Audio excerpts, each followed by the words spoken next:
Glitch, but NTV at 1 continues shortly, looking at yesterday Uganda rolling out the malaria vaccination campaign targeting 1.1 million Ugandan children under the ages of 2, and this is across 105 districts with high and moderate malaria transmission. Now this makes Uganda the 19th country in Africa to introduce the malaria vaccine into routine immunization. Uganda is among the 11 nations contributing to 70% of the global malaria burden.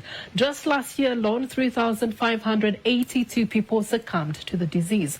I'm being joined by Rukia Nakamatte from the Malaria Consortium, an agency that works with the Ministry of Health and project partners to improve integrated community case management, as well as strengthen disease surveillance, identifying gaps in coverage through the lenses of gender and youth. You're most welcome, Rukia.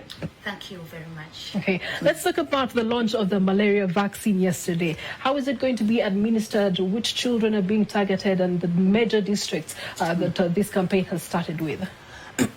So as Ministry of Health, I'm coming from the Ministry of Health, not Malaria Consortium. Yesterday we launched the introduction of the malaria vaccine into the routine immunization schedule. The routine immunization schedule is the general schedule that we all know about. So this is the other antigen that we are including in the routine immunization schedule. This vaccine is not going to be administered separately. So just like how we have the routine, children are born, there are some antigens that they get at birth. Then after at birth, there are other antigens that are administered at 6 weeks, then at 10 weeks, at 14 weeks. So now the malaria vaccine is being introduced into this schedule, and it is going to be administered to children at 6 months, at 7 months, at 8 months, and at 18 months. So this is a four-dose schedule, that once a child finishes all these four doses, then they will get a full protection against malaria.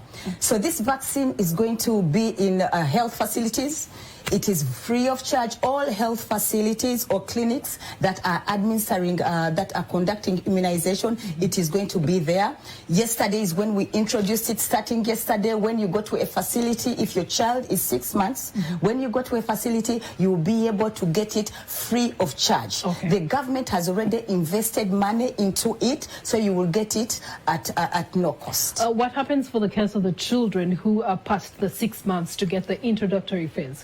For those, so now what, in the introduction process, we're encouraging parents and caregivers who have children between 6 months and 11 months, or even 12 months, to take their children for vaccination. But on a routine basis, it will be 6, 7, 8, and 9. But now whoever has a child, because the vaccine still works, even if you get it first at 8 months or 9 months. So we're encouraging whoever has a child between 6 months to 12 months to even now to take their child for vaccination. Rukia, we have seen cases before where vaccines have been introduced on the Ugandan market for the good of health. However, at some point they've had to freeze the administration of those vaccines because of their safety. How safe is this malaria vaccine for our Ugandan children? The malaria vaccine is safe. It has gone through a number of trials. It has been tested on over 8,000 children, and it has proven to be very effective. So other countries have introduced it. Uganda is the 19th country to introduce it.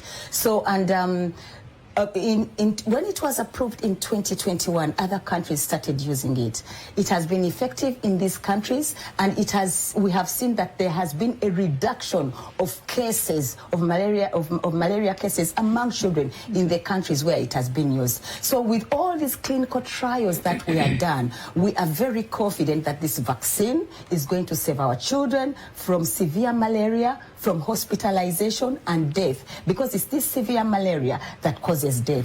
So we shall be able, on a daily basis, we shall be able, if children are vaccinated to the maximum, we shall be able to save about 8,000 cases of severe malaria among our children in this country. Okay, on that note, I know that you've been doing different campaigns to, deal with the malaria situation and prevalency for us in Uganda. However, at the end of the day, it has come down to community engagements, many on the low grassroots levels not being aware of this information. How have you disseminated this information to the last mile? Yeah, from the time we announced the introduction of this vaccine, we have been conducting a number of programs, a number of engagements. First of all, we have engaged a number of stakeholders. We have brought on board about 13 kingdoms in this country to be able to engage communities at the lower level. We have gone as low as working closely with our village health team members to move house to house, sensitizing people about the vaccine so that these people are aware and are able to take their children to facilities. Okay. We have worked with religious leaders. Most of the religious leaders have partnered with us to be able to give out the information. If you recall very well, during the sermon on Christmas Day, the Archbishop rallied people to be able to receive this vaccine because it's going to help us reduce death caused by malaria in this country. All right, Rukia Nakamatte from the Ministry of Health that is calling on all stakeholders to actually be a voice and amplify the fact that our children need to be protected against malaria.